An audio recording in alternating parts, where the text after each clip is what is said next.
morning, Darren. How are you? Good, George. Good. Flying solo this morning, I hear. I am, all by myself, but I won't sing the song again. Again, that's a worry. It is a little bit, isn't it? Hey, I'm talking this morning about what it must be like to be blind. I mean, this is something which perhaps if you have sight, you don't spend a lot of time thinking about. No, it's not yet. When they do surveys and they say, what is the sense you would least like least like to lose? Sight is the one that most people come up with. It's the one that scares people the most. If we lose our sight, we think we're losing so much. And, I can understand that. It's something that we often take for granted when we've got it, but if it was taken away, it would be a pretty scary thought. I can't even kind of comprehend what that would be like. I guess, for me in New Zealand, if I were to lose my sight, that would be a big deal. But in the sort of areas, the sort of places that CBM works, even more so, right?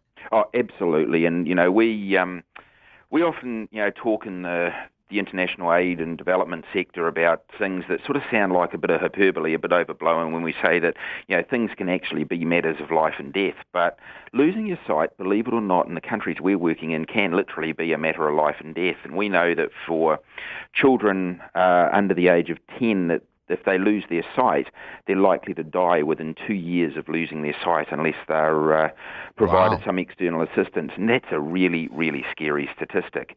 And but for anyone who loses their sight, and cataract is the number one reason for avoidable blindness. People that lose their sight due to cataract and don't have access to the services to get the simple operation that can fix it, they can't work. Often it means that someone in the family needs to take time out from either school or work to look after them as well.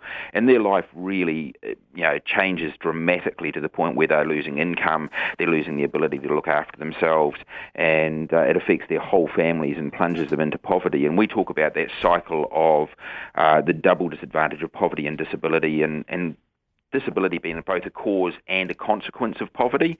So, people who might have been working as farmers or labourers go blind, and because of that, they're suddenly plunged into extreme poverty and often are left with nothing.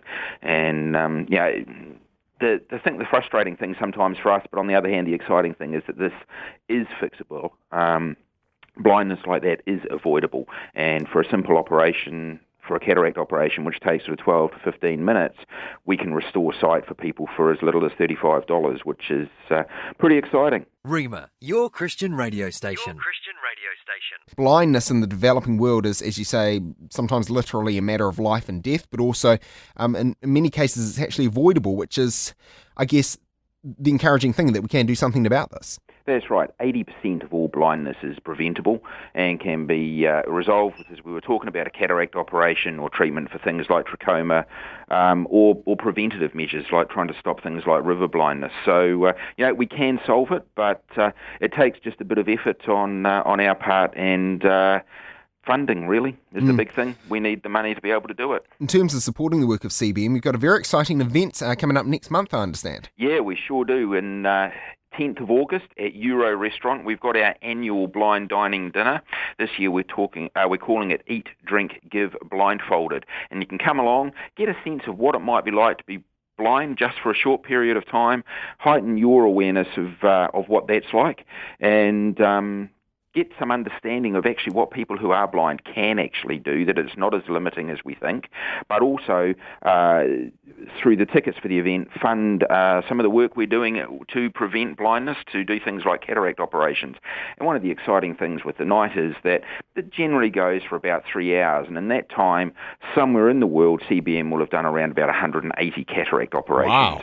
That's huge. Yeah, it's huge. So, we do on average one about every minute somewhere in the world, every single year, giving people back their sight and giving them back that life. So tickets for the event at Euro are $150.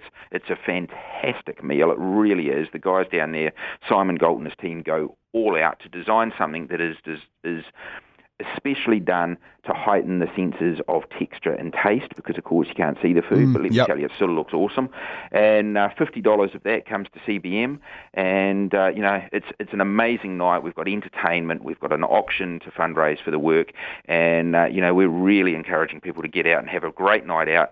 Hey, giving doesn't have to be something that we don't enjoy. It can be fun. We can have fun getting out there, have a wonderful meal, and do some good in the process. So if you're thinking of going out for a meal over the next few weeks, how about coming along and doing some good while we're doing it? That sounds like a fantastic night out. So it's at the Euro Restaurant, which is in Auckland, on August the 10th. Details on your website for that one? Details on the website. You can find out more at cbmnz.org.nz. That is Darren Ward from CBM. Thanks, Darren. Talk to you again next week. Thanks.